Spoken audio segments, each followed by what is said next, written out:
Hey, good afternoon, everybody. I hope you're doing well. So, the 10-year, 4059. Yesterday, we closed at 4038. So, you can see it bumped up a little bit, held pretty steady most of the day after the Bureau of Labor and Statistics came out with their employment numbers of increase of 209,000. If you remember yesterday, the ADP number came in at 495,000 added jobs. So 209, you would have felt would have brought the 10-year down, maybe sub 4, but it did not, right? So what we have coming up now is on the 12th of next week, we have CPI coming out. So now everybody's waiting with bated breath for CPI to come out next week. And then on the 25th and the 26th, the Fed meets again to discuss whether or not they're going to increase the Fed funds rate. If you remember, the last time they met, they held it steady, right? They didn't increase it at all. And now that people are starting to price into the market, one or two more bumps, right? One of the things I read today, which I might get a tattoo with this. I think it's fantastic, right? Markets are caught in a self-defeating feedback loop with Fed on inflation. Markets are caught in a self-defeating feedback loop with Fed on inflation. So, I mean, I don't even know what it means, right?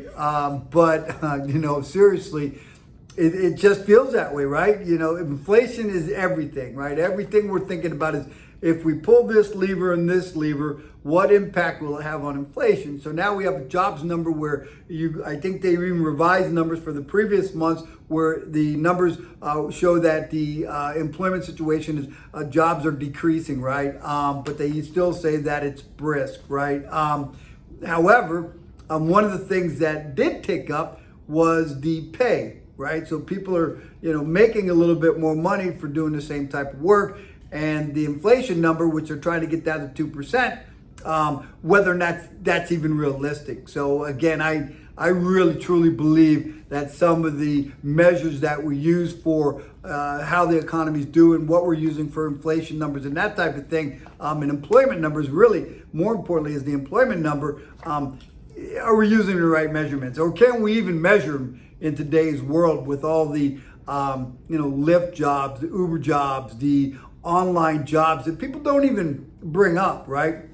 That are still pumping money into people's pockets, that are still allowing them to go out and spend money, but may not be reflected in the employment numbers. So that's a lot of gibberish going on. But anyways, 4059 where we're at, CPI coming out on the 12th, when potentially if that number goes down, we might see an improvement in the 10-year treasury. Don't think we'll see it before that, right?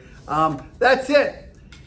What did I work on today? What did the team work on today? We have 7 loans closing next week. So it almost feels like, what I tell you we never experienced, which is an end of the month. But coming through the 4th of July, fortunately, we've been through a bunch of them, 20 of them to be exact. And we know how to prep for that time lost, right? All of a sudden you look up and you go, wait a second, we just lost 6 days. So I started prepping the team well ahead of July 4th to say, hey, don't let the days get away from you, right? But even having said that, with 7 deals closing, a couple of packages already out, a couple of things to clean up with regards to some verifications. One of those is some verification of rents that are necessary on a manual underwrite deal. If you want to know about manual underwrite versus an automated approval, just give me a call. We can talk through that, but we do manual underwrites as well. But they do require some additional documentation, right? And they have a little bit of different guideline than an automated approval. So that's it. Won't bore you with that. It's Friday afternoon. Hope you have a great weekend. If you need something, my team's available. 404-915-6834. Have yourself a fantastic evening. Take care.